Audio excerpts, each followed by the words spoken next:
Hello বন্ধুরা, কেমন আছো? আশা করি খুব ভালো আছো।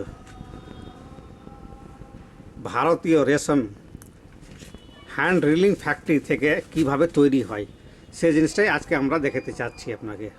বন্ধুরা, যেগুলো hand reeling machine and factory যেভাবে আপনার রেশমের কুকুন্স মানে গুটি থেকে সুতো বের করা হয়, তো ওটা কীরকমভাবে করা হয় সেই জিনিসটাই আপনাদেরকে দেখাতে যাচ্ছি। যাদের ফ্যাক্টরি আছে তাদের এরকম কিছু কিছু কড়াই থাকে। ওই কড়াইগুলোতে আপনার প্রথমে জল গরম করার পরে কিছু আপনার কেমিক্যাল দিতে হয়। যে কেমিক্যালটা দেওয়ার জন্য এই গুটিগুলো আছে সেটা অনেকটাই পরিষ্কার এবং তুলতুলা হয়ে যায়, যেটার জন্য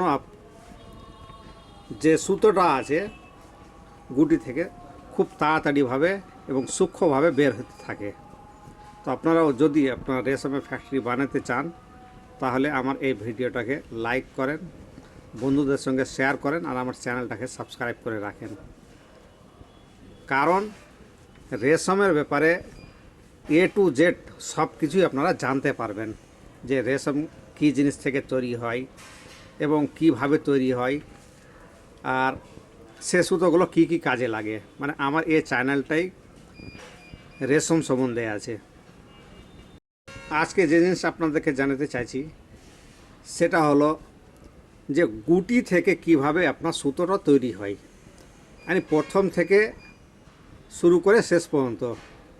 প্রথমে সুতোকে আপনার গুটিকে গরম পানিতে দেওয়া হয়, তারপরে ওখান থেকে একটু লেড়ে ওর সুতোগুলোকে বের করা হয় এবং সুতোগুলোকে একটা ছোট রিলে ওটাকে জমা করে নেওয়া হয়। তারপরে ওখান থেকে বের করে আবার একটা বড় রিলে জমা করা হয়, তারপরে ওই সুতোটা তৈরি হয়ে যায়। এখন ওই সুতো থেকে সরাসরি আবার শাড়ি তৈরি হয় না, ওটাকে আবার প্লাই করতে হয়। মানে দুইটা তিনটা সুতোকে এক জায়গাতে নিয়ে প্লাই করতে হয়, তারপরে সুতোটা আপনার উপযুক্তভাবে তৈরি হয়। আর এরকমভাবে এই সুতোগুলো আপনার বিক্রি হয়। আর কোথায় কীরকমভাবে আপনার মানে পাঠানো হবে এবং কত রেটে পাঠানো হবে সব কিছুই এই চ্যানেলে আপনার বলে দেওয়া হয়।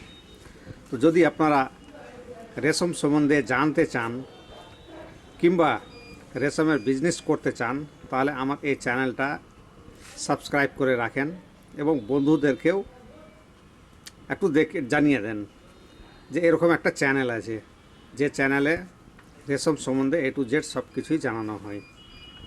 তো বন্ধুরা, লাগলো আমার এই চ্যানেলটা, যদি ভালো লাগে তো একটা লাইক করেন এবং বন্ধুদের সঙ্গে শেয়ার করেন।